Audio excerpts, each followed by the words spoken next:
Let's pop that up. What system are we using here today? There's Dennis Miller. What's up, boys? How you doing, sir? We're kid with a dream. We're all in the hat phase, aren't we? We're in the hat phase of the quarantine. I'm thinking of making a brand of hats that says "bald" underneath on the front. That would probably be a big seller. I've noticed, the usually very prim and proper and primped Fox News women are their hair getting a little outlandish, and the makeup not quite as good. They still look great, but you could tell they're having some issues with this home broadcast thing. They should all wear MAGA hats to upset people more. Yes, that would upset. Well, listen, everybody in Hollywood and in showbiz and the news business is faking how much money they're making, because I'm looking at some of the backdrops in these houses. Right, say Chris Cuomo has a crushed velvet painting of dogs playing strip poker over his shoulder. So not everybody's making the Gitas one would assume they would. Yeah, we are getting this little peek into people's personal worlds that we never really got before. And I'm noticing people really want people to think they read a lot. That's what I noticed. A lot of books behind some of these people. Listen, Anthony, you really have to watch what you have over your shoulder. I go pretty generic because You're right. I'm looking at people's books and I'm thinking, I don't know if you want to have that book up there. The left mostly is so uptight. You best not have anything that's from the, you don't want to have O'Reilly's books over your shoulder. You're going to get No. Fortunately, there seems to be a lot of Encyclopedia Britannica that they held on to for a long time. Yeah, you just brought that out of the attic. Yeah. And stack the those old ones out. The old hits, Canterbury Tales. Some of the old favorites. Yeah, because even history books will get you in trouble depending on what it is. You can't have anything between the any of the 1930s and early 40s history-wise up there on your bookshelf, lest you get destroyed. Depends on which Huck Finn. Right. Which Huck Finn? You got to make sure it's the edited Huck Finn. Who's this cat? That's very hip. Who is he? I'm Dave. Dave Landau. He's my co-host these days. After well over a year now, probably 2 years. Yeah, Davey's a player. I love the Huck Finn thing. That's Thank you. A good reference. Thank you, Dave's great. That is ground zero for uptightness. Yes. You're going back and you're finding classics, and all of a sudden they become, racist tones. It's pretty amazing. It really is. How you spending your quarantine? Are you alone, or you got some people around you? Oh, I got people. Listen, I'm not much. Before this thing, I went out once a month to get, a gross pallet of mint Milanos, and then I got back into the compound. The world's a freak show right now, baby. I'm not. There are too many people out there with love in their hearts who want you dead if you're not as loving as them. So I kind of stay in a lot. It really is. Like I think all the technology that we've been acquiring over the years and that's been invented, it kind of set us up for this. This would have been a nightmare in the 70s, the 80s, but we really are kind of cool with it because we have our phones and we have Zoom and Skype and everything else. The movies now, the amount of movies you're getting. If we were just sitting there watching the same 1968 version of Planet of the Apes 20 times over again, it would have been insane. But the entertainment's there. We're able to kind of virtually socialize. It's almost like the technology was leading us up to this. Yeah, I'm watching a director's cut of Ernest Goes to Jail. So, quite frankly, it is all out there right now. It's so much better with the commentary. Yeah. Well, Barney had so many layers. You really had to understand Jim Barney. You had to go to the director. Ernest and a heavy smoker. I read Twitter, though, and I think, boy, never have lives less lived been more chronicled. I don't think Lewis and Clark kept notes as assiduous as the Kardashians do at brunch, for God's sake. No shit, man. Oh, my God. Yeah. Well, at least we're able to find out that butter's still racist, so that's an important thing. Well, we took care of that. Landau Lake's butter. We found out I yesterday. saw that this morning. They took that down because they had Elizabeth Warren's photo on. Yes. They took the Native American and left the land to make it not racist. You know, if I was a Native American right now, I'd say, hey, step down, for God's sakes. You know, do you think Native Americans give a shit about this? I don't think they care. You know what I mean? Yeah, I don't think they haven't care. faced horrible things in their lives. I mean, for God's sakes, to think that they think Daniel Snyder's logo is pushing them over the brink. Come on. If I was them, I'd just step up and say, hey, time out. We got this. All right. We've had enough troubles over the eons that we don't need you parachuting in like some virtue signaling Red Adair to put out our force. Take it easy, pal. I remember Red. I saw a funny tweet about the butter thing. It said, well, there goes white people removing another indigenous person from their land. Which, when you think about it, that's exactly what they did. Yeah. They just Exactly. Right. Exactly. They finally, the casino owner American finally has their own niche. Yes. Yeah, people stepped in and say, you know, you shouldn't be playing Pokino. It's bad for the soul. I finally wet my beak, and you're coming in to lecture me about the universe, Silver Surfer? Leave me alone. Oh man, hey Dennis, I saw you on a Hannity recently. Really funny. God, I love your appearances on there. You get him a little nervous though. You get him a little nervous. Well, listen, I've only been on twice. You know, he had asked me. I was trying to get on TCM for a while because I like old movies, and they were always nice to me, but they didn't have any room. So after a couple of years of keeping a low political profile, when I got a call from Sean, he said, we'll put you on at the end. I'm like Larry Mahan on the Bronco Bowl, man. It's 4 minutes. They open it.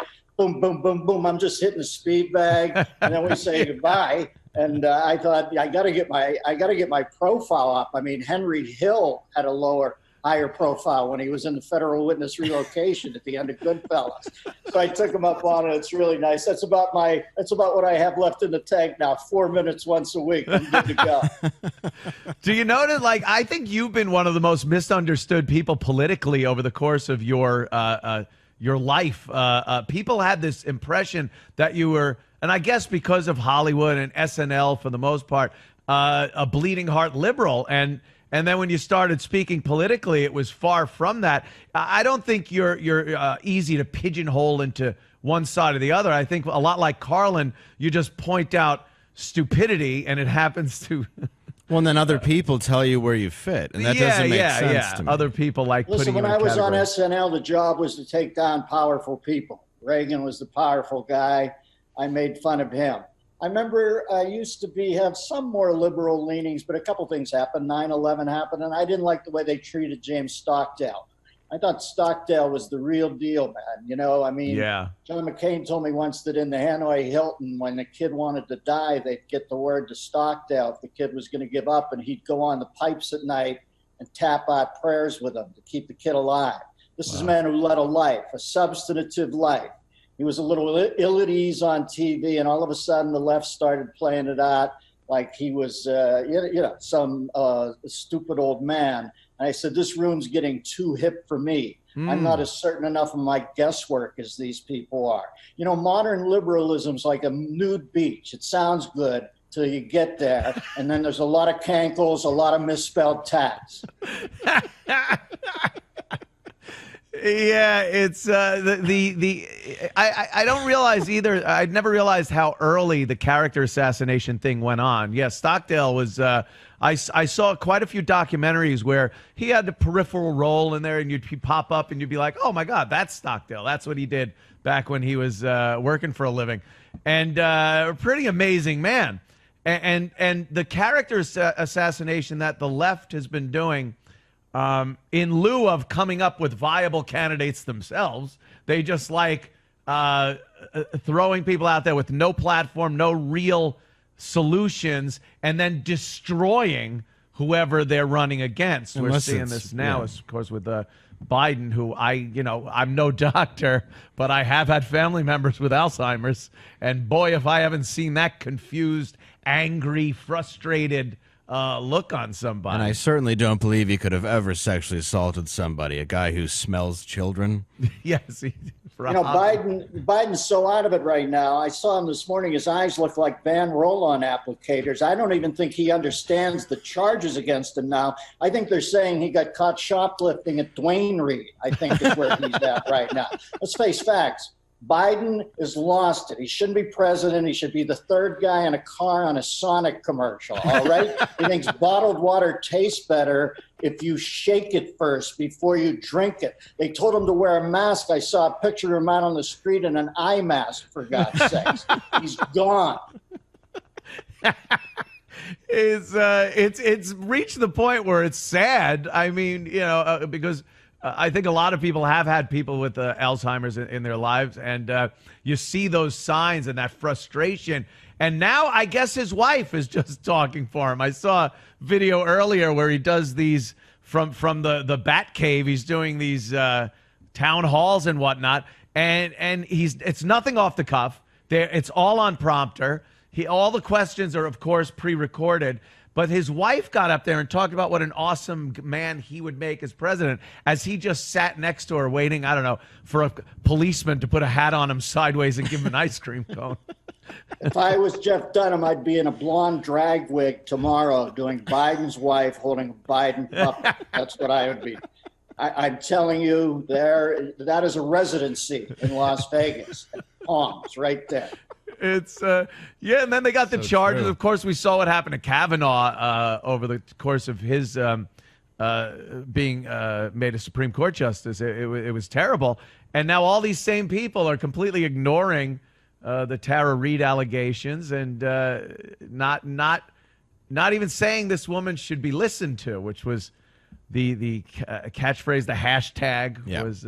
Me Too. I think they'll put the long knives in on him eventually. They need him right. Look at he's like the rocket thruster that gets the shuttle out of orbit and then they disengage it. They kind of need Biden right now, but I think somewhere along the way, when they realize that Chance the gardener from the movie Being There has a chance to be Chance the Rose Gardener around 6 months from now, somebody's going to say it's time to jettison this and get the real player in that. Now, I don't know who that's going to be. I'm always incredulous that Iger would jump out of Disney when the price stock was like that. I think that Biden even screwed himself here with this early call on he has to do a woman, because quite frankly, this Newsom guy in California, who I usually loathe, has shut up, done good work out here, and gave Trump some credit. Yeah. And he's about as charismatic looking a kid. He's like Bob Redford in The Candidate, for God's sakes, but he's already screwed the pooch on him because he said he has to do a woman.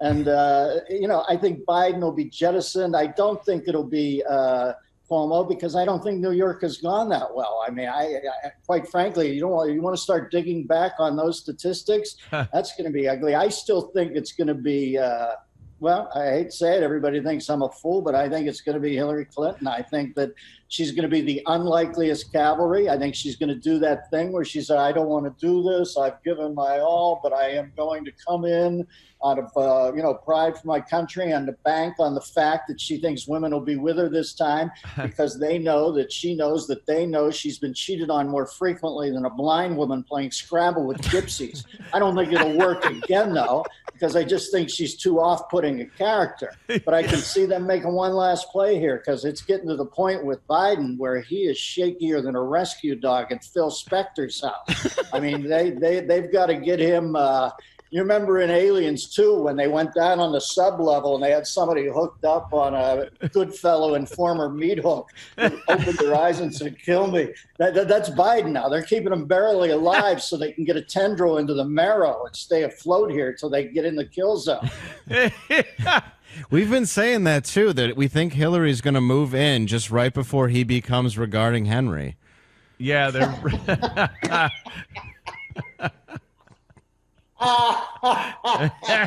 Regarding Henry, my brother, that is such a solid reference. Good for you. I love this cat. I'm meeting you for the first time too, though. So I don't think we've met over the years. Just once. But this cat this Opie cat couldn't have been this funny, was he? Not really. No. I'm sorry, I didn't get into terrestrial for a long time. I just didn't listen to much. But you guys were like legendary. But I'm telling you, I'm thinking if Opie was this funny, Anthony would have found a way to still be with him because, when you find somebody who gets it, you got to camp out there for a while. That's right. They're an asshole. You're damn right. I think Dave's a stand-up. I think, did he open for you? I did open for you once in Detroit, like maybe 13 years ago at Pine Knob. I remember that gig. It was outdoors. They had like a trailer backstage. It was like one of those half domes. Yeah. Well, listen, I think I drew a crowd that night the size of Roy Cohn's funeral, so I haven't been there since. But I remember having a good time there. They were nice people. They put on a nice tin of lasagna in the back. Yeah. Oh, my God. Yeah, what do you think the the kind of forecast for comedy looks like after this whole thing's over? Comedy's kind of, let's face facts. You read some very funny things. You see some very funny memes. There's creative people out there, but you don't want to be running point doing comedy right now. It is too many people laying in the weeds, looking to take a virtue signaling scalp. It's just the case. And if I was a young kid, I don't think I'd get into it. It used to be a gateway to a TV show or something. Now you just got to go in there and watch yourself to the point where you look tepid. And quite frankly, if you do screw up, you're dead on the pad. I don't know that kid who almost got SNL. I don't know his act. I don't know anything. But I can tell you what, I did get SNL at one point.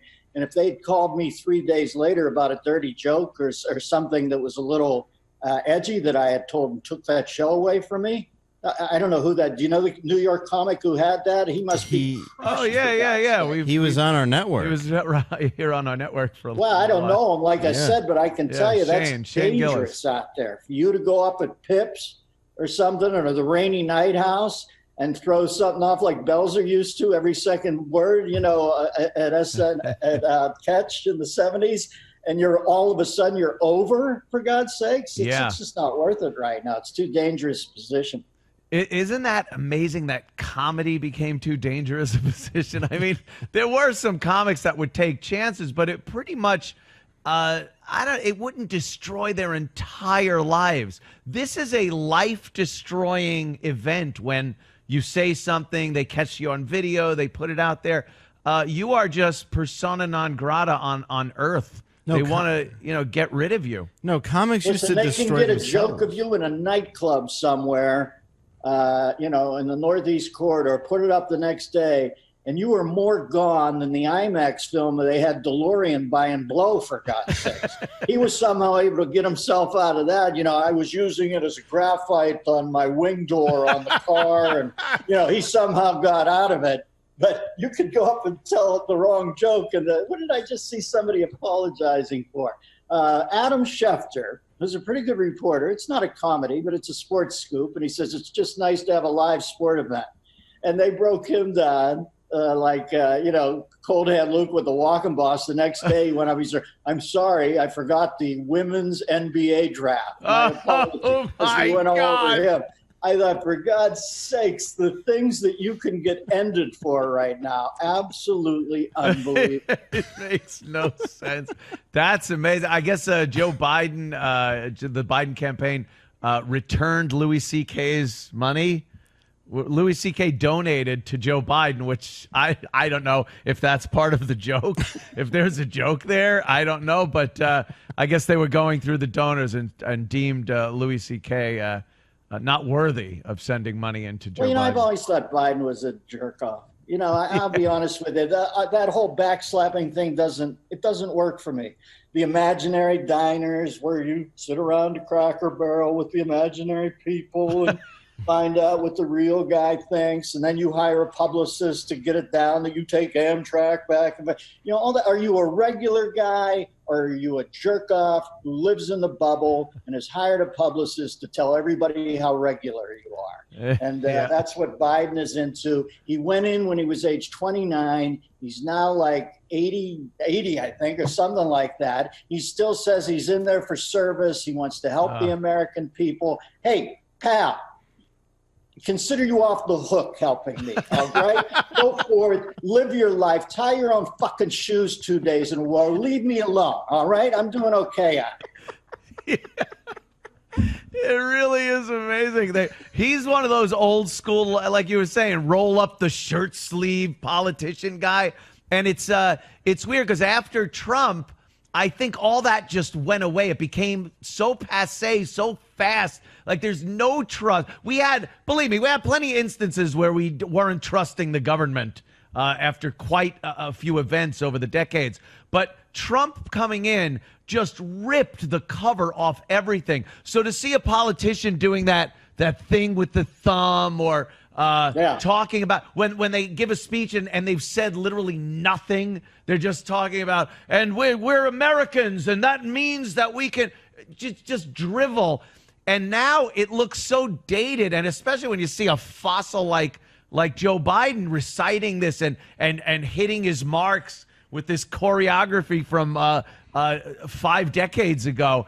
It looks ridiculous. Like that is. Yeah, they missed the point on Trump because ironically he came in and grabbed them by the passe, and that's why they're out of it. Trump came in and he just upset the whole Jenga tower of bullshit. Hacks like Biden are world leaders because they can't do anything else. What else would you have Joe Biden do in your life? Would you let him watch your kids? No. Would you let him do your taxes? No. I wouldn't let Joe Biden mow my lawn because I know within 2 minutes there'd be a knock at the screen door. He'd be standing there with a bloody stump just shooting out going, I dropped my lotto ticket under the mover machine and I Joe, you didn't put your hand under the fucking mower, did you? Yeah, I dropped my scratcher. Oh, for Christ's sake, Joe, it's a motor. How do you think it was disengaging the grass from the planet? No, I'll finish it. Go get that looked at. No, you don't have to come back. Get that sewn up and then I guess go become my leader. How's that? Okay, go become my leader. I'll do the lawn. Holy shit. God damn. You sure know how to sum things up there, Dennis. My stump speech. Yes, Dennis, what do you got going on here? The Dennis Miller. I do a podcast, and I do it twice a week out of my home. Listen, I'm 65. I'm 66 now, quite frankly, and I'm looking to do less, man. You know, right before this whole thing happened, I did a trip where I went to the Himalayas, China, Japan, Sri Lanka. I've been in so many fluorescent lit rooms in North Hollywood writing jokes my whole life. To think that I'm in the latter part of my 60s looking to do that more, I'm not, brother. I did okay. I used my head. I didn't do blow. I saved my money. I want to see some things in the world. Now, ironically, the world shut down, but it'll be back up by the end of the year. And I'm just not going to sit at home and worry about the next gig, for Christ's sake. At some point, you're out of favor with the rhythms of the town. It's a company town. I don't fit in there. I don't sit home at night and think, oh, God, I wish I belonged. I don't, for God's sakes. If you make it to your mid-60s and you haven't learned out at some point, you got to live with yourself. You don't live with fans. You don't live with the detractors. You don't live with strain. You live with yourself. And I'm telling you, I'm okay with myself. I don't give a fuck who dislikes me at this point. I love it. Take it all away tomorrow. Really, I'm good. That's fucking awesome, man. Dennis, thanks so much, man. We're having such a great time talking to you. And all right, Anthony, good to talk to you. I'll come back anytime. Now, what is this cat's name again? I want to Google him. Oh, I'm Dave Landau. Nice to meet you. Good to meet you, buddy. You're a sharp cat. Thank you, man. Dave's Thank you. fucking awesome, man. I love having him here, and he's at my house. Like we've had to figure out how to. My engineer Drew, he's living here at my house, so you're sitting in your house. It looks like the room where Trump would fire people on The Apprentice. This is your house. Yeah, I wanted it built just that way. It's a constant I got to get threat. back and watch the. I got to get back and watch the Chris Cuomo Truman Show.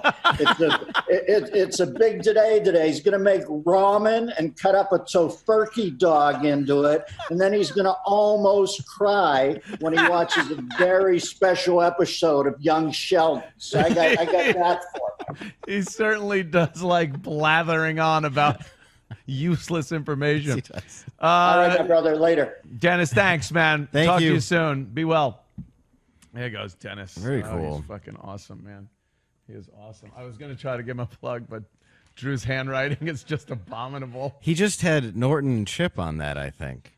What's that? He just had I say Norton and Chip. Oh. Norton on his podcast. Oh, cool. Where I believe he asked him about chip and the like, what the hell is this sort of? Yeah, what is it? What the fuck is that chip thing?